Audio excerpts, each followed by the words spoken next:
আজকের রেসিপি হলো পাকা আমের কেক। এতটাই মজা একবার বানিয়ে যদি আপনারা কাউকে পরিবেশন করেন বারবার রিকোয়েস্ট আসবে এই পাকা আমের কেকটি বানানোর জন্য। আমার তো ভীষণ ভালো লেগেছে। হালকা হালকা টক মিষ্টি এই কেকটি খেতে দারুণ মজা। হ্যালো এভরিওয়ান, আসসালামু আলাইকুম। আপনারা দেখছেন এসএস কুকস কর্নার বিডি, সাথে আছি আমি জান্নাতুন নাইম। আমার রেসিপিগুলো যদি আপনাদের কাছে একটু ভালো লেগে থাকে তাহলে অবশ্যই সাবস্ক্রাইব করে পাশেই থাকবেন, আর পাশে থাকা নোটিফিকেশন বেল আইকন অন করে রাখবেন, তাহলে আমি ভিডিও আপলোড করার সঙ্গে সঙ্গে আপনার কাছে নোটিফিকেশন পৌঁছে যাবে।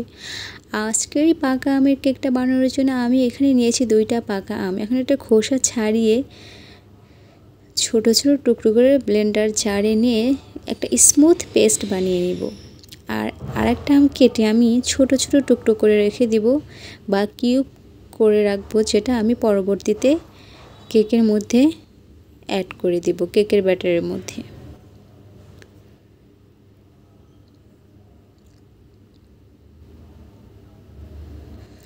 আবার বলছি, আমার রেসিপিগুলো যদি আপনাদের কাছে ভালো লেগে থাকে তাহলে অবশ্যই সাবস্ক্রাইব করে পাশেই থাকবেন। এই যে ছোট ছোট টুকরো করে নিয়েছি, এখন এটা ব্লেন্ডার জারে দিয়ে একটা স্মুথ পেস্ট বানিয়ে নিব। এটা ব্লেন্ড করার সময় কোনো পানি ব্যবহার করা যাবে না, খেয়াল রাখবেন। আমি এখানে কোনো পানি ব্যবহার করে নিয়েছি, আপনারাও কোনো পানি ব্যবহার করবেন না, তাহলে এই যে ম্যাঙ্গো পিউরি যে পরিমাপটা সেটা কিন্তু ঠিক থাকবে না।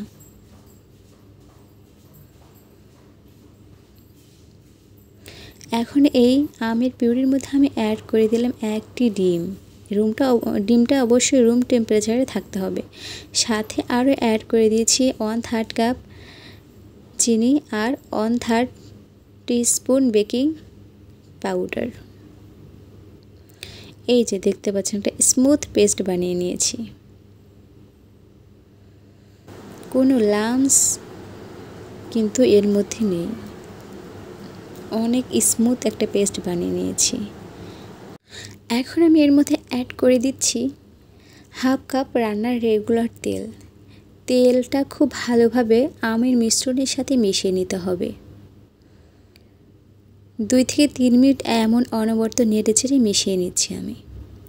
আপনারা চাইলে এখানে হ্যান্ড উইক্সও ব্যবহার করতে পারেন। এখন এর মধ্যে আমি দিয়ে দিলাম 1 কাপ ময়দা। আপনারা চাইলে এখানে আটাটাও ব্যবহার করতে পারেন, আমি এখানে ময়দাটাই দিয়েছি।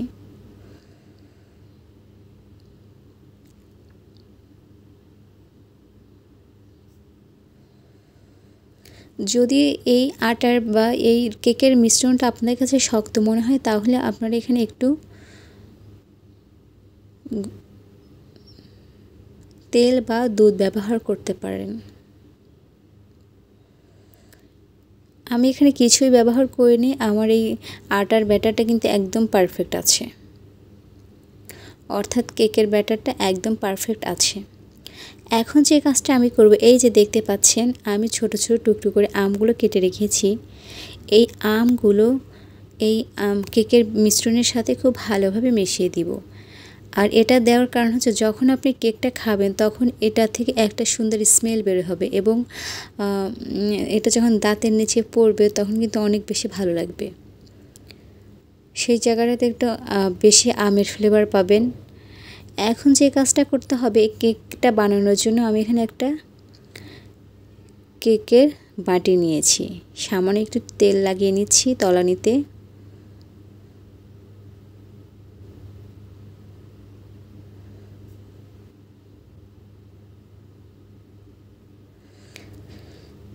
কেকের ব্যাটারটি খুব ভালোভাবে সাবধানে ঢেলে দেবে যেন সাইড দিয়ে পড়ে না যায়।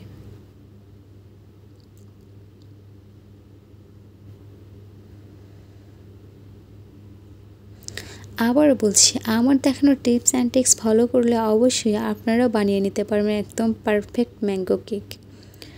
সাইড দিয়ে যে একটু লেগেছিল সেটা আমি টিস্যু পেপারে দিয়ে মুছে নিচ্ছি, একটু ঝাঁকিয়ে নিচ্ছি যেন ভিতরে কোনো বাবল ক্রিয়েট করলে সেটা বের হয়ে আসবে। উপর দিয়ে ছড়িয়ে দিচ্ছি কিছু নাটস। আমি এখানে পেস্তা বাদাম আর কাজু বাদাম একসাথে গুঁড়ো করে নিয়েছি, সেগুলো আমি এখন উপর দিয়ে ছড়িয়ে দিচ্ছি।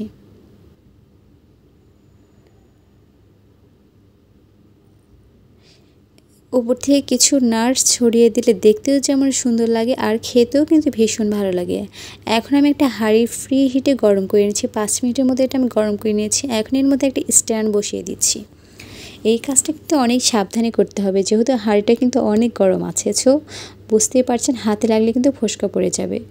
এখন খুব সাবধানে কেকের বাটিটা আমি এই হাঁড়ির মাঝে স্ট্যান্ডের উপর বসিয়ে দিলাম। এটা মাঝ বরাবর দিতে হবে যেন হাঁড়ির গায়ে কেকের বাটিটা লেগে না থাকে। এখন যে কাজটা করতে হবে, এই ঢাকনা দিয়ে ঢেকে এটা জাল করে নিতে হবে, অর্থাৎ এটা মিডিয়াম টু লো হিটে আমি জাল করে নিই। একদম মিডিয়াম থেকে লো হিটে আমি জাল করে নিয়েছিলাম 45 মিনিট। 45 মিনিট পর দেখতেই পাচ্ছেন কেকটা কিন্তু একদম পারফেক্টভাবে রেডি হয়ে গিয়েছে। এখন আমি এটা ঠান্ডা হওয়ার পরে কেটে আপনাদেরকে পরিবেশন করে দেখাচ্ছি।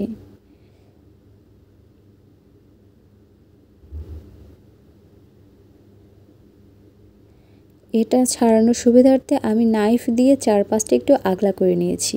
এখন এটা যে কাজটা করতে হবে, আমি এটা ঢেলে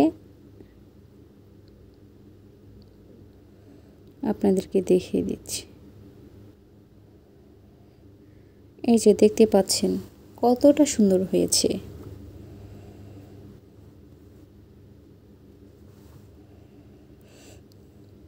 আর উপর দিয়ে যে নাটসগুলো দিয়েছিলাম সেগুলো কিন্তু অনেক সুন্দর দেখা যাচ্ছে। কেমন লেগেছে আজকের এই ভিডিওটা তা অবশ্যই কমেন্টস করে জানাবেন। আরও এমন নতুন ভিডিও পেতে অবশ্যই আমার চ্যানেলের সঙ্গেই থাকবেন। আমের আরও অনেক রেসিপি আমার চ্যানেলে দেওয়া আছে, ডেসক্রিপশানে লিংক দিয়ে দিব। যদি ভালো লেগে থাকে তাহলে অবশ্যই একবার হলে দেখে আসবেন। আজকের মতো এ পর্যন্ত, সবাই অনেক ভালো থাকবেন। আল্লাহ হাফেজ।